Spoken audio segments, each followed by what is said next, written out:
मित्रों नमस्कार। आज की हमारी अगली कहानी है परिश्रम का फल। मित्रों, शास्त्रों में कहा गया है कि कर्म करने की प्रधानता बताई गई है कि आप कर्म करिए और फल की अभिलाषा मत करिए। कर्म अगर सही होगा तो फल भी मिलेगा। तो इसी पे एक कहानी है, आइए सुनते हैं। किसी गांव में गंगू नाम का एक किसान रहता था।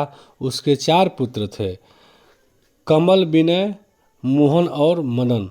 गंगू किसान के बड़े 3 पुत्र बहुत मेहनती थे, परंतु छोटा पुत्र मदन पिता के अधिक लाड़ प्यार से बिगड़ गया था। वह कुछ काम नहीं करता था। पहले गंगू सोचा करता था कि मदन अभी बच्चा है, बड़ा होकर वह खुद सुधर जाएगा, लेकिन मदन की कामचोरी दिन प्रतिदिन बढ़ती ही चली गई। पिता और उसके बड़े भाइयों ने उसे बहुत समझाया, पर उस पर कोई असर नहीं पड़ा। एक दिन गंगू की मृत्यु हो गई। कुछ दिन तक तो मदन के भाइयों ने उससे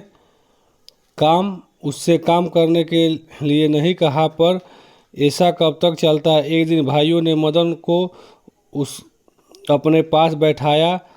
बड़ा भाई कमल बोला कि मदन, अब तुम भी काम में हाथ बटाओ, नहीं तो तुम्हारी गुजर बसर हमारे साथ नहीं हो सकेगी। मदन बोला, मैं भी तुम्हारे साथ खेतों में काम करूंगा और तुम लोगों को शिकायत का मौका नहीं दूंगा।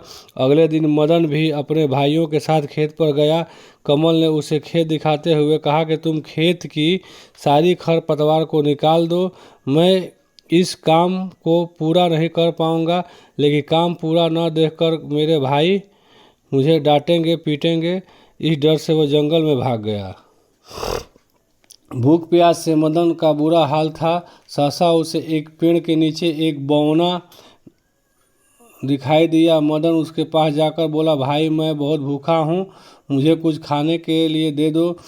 यह सुन बौना मदन के पास की गुफा में ले गया। वहाँ का दृश्य देखकर हैरान रह गया। वहाँ शीशे की दीवारों वाला बहुत सुंदर कमरा था। उसमें तरह तरह के पकवान रखे थे। पकवान देखकर मदन के मुंह में पानी आ गया।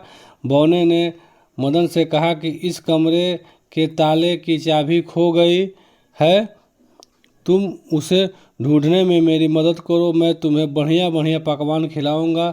मदन बहुत भूखा था। उसने कहा कि मैं तुम्हारी मदद करूंगा। बौना मदन को लकड़ियों के पास ले गया और बोला कि मैं थोड़ी देर यहाँ बैठा था, शायद मेरी चाबी इन्हीं लकड़ियों में कहीं खो गई है। तुम इन्हें एक एक कर दूसरी ओर रख दो। यह सुन मदन घबराया, लेकिन भूखा होने के कारण धीरे धीरे लकड़ियों को दूसरी ओर रखने लगा। उसके शरीर से पसीना निकलने लगा और अंत में मदन को चाबी मिल गई। बौने ने कमरा खोला, फिर दोनों ने खूब पकवान खाए। इसके बाद बौना बोला कि इस शीशे के कमरे के नीचे एक कमरा और है। कल मैं कुएं पर पानी लेने गया था, सहसा उस कमरे की चाबी उसमें गिर गई।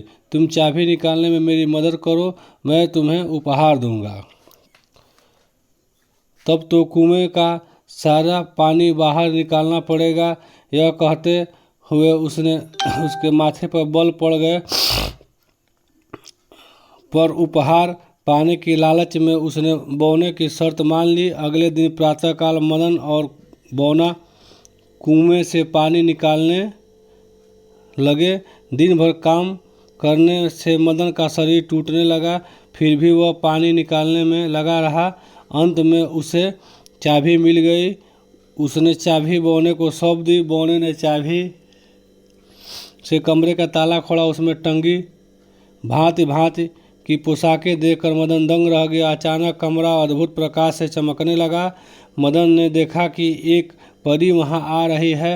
मदन ने बौने से पूछा, यह कौन है? बौना बोला कि यह परी लोक की राजकुमारी हैं, मैं इनका सेवक हूँ।